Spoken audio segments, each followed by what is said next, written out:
Hello मेरे दोस्तों, अजीज़ों, साथियों। आप जानते हैं कि अभी कुछ दिन पहले लल्लन टॉप पर एक डिबेट कंडक्ट करवाई गई। बहुत ही एजुकेटेड, मैं कहूँगा बहुत ही इंटेलेक्चुअल डिबेट रही।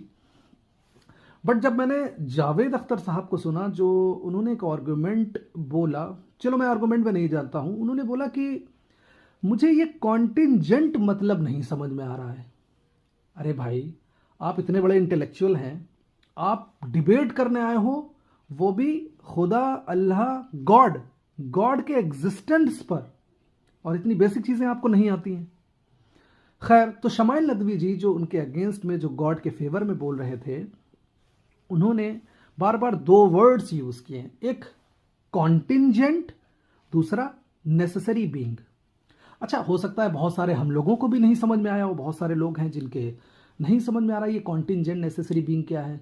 जब जावेद अख्तर साहब को नहीं समझ में आ रहा है तो हमें क्या समझ में आएगा।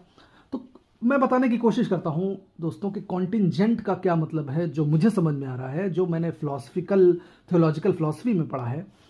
तो देखिए, कुछ फिलोसफर्स रहे हैं, पॉलिटिकल फिलोसफर भी रहे हैं, थियोलॉजिकल फिलोसफर भी रहे हैं। फॉर एग्जाम्पल, जैसे थॉमस एक्वेनस, एरिस्टोटल जिसको हिंदी में अरस्तु कहते हैं, इमैनुअल कांत, ये कुछ फिलोसफर हैं जिन्होंने बच्चों फिलॉसफी दी है गॉड से रिलेटेड, जिसमें उन्होंने दो वर्ड यूज करे, कॉन्टिंजेंट और दूसरा है हमारा नेसेसरी बीइंग। सबसे पहले जानेंगे कॉन्टिंजेंट क्या है।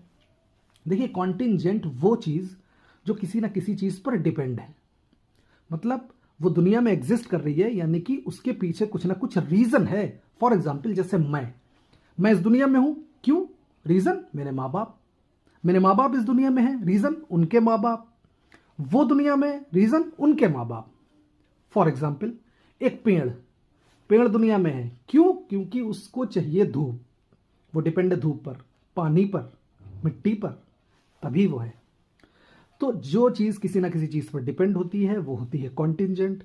गॉड को नेसेसरी बीइंग बोला गया है, वो अनकॉज्ड है, उसका कोई कारण नहीं है, वो हमेशा से है, वो खुद का ही कारण है, उसने ही सब कुछ बनाया है, ये है नेसेसरी बीइंग। तो पता नहीं क्यों, जब इतनी बेसिक चीज़ें नहीं पता जावेद अख्तर साहब को, हालांकि वो तो बहुत इंटेलेक्चुअल है, मैं उनके बारे में कुछ कह नहीं सकता, बट बेसिक चीज़ें उन्हें क्लियर होना चाहिए, मुझे लगता है। और लल्लन टॉप ने ये डिबेट करवाई क्यों? मुझे तो लगता है कि नीतीश कुमार और वो जो हिजाब वाला इशू चल रहा था पूरे मीडिया में, उसको ख़त्म करने के लिए चलवाई है, क्योंकि जब से वो इशू जब से ही वो ख़त्म हो गया, जब से ये डिबेट स्टार्ट हुई है। खैर, आपको क्या लगता है दोस्तों? ये मेरा पॉइंट ऑफ व्यू है। Thank you so much.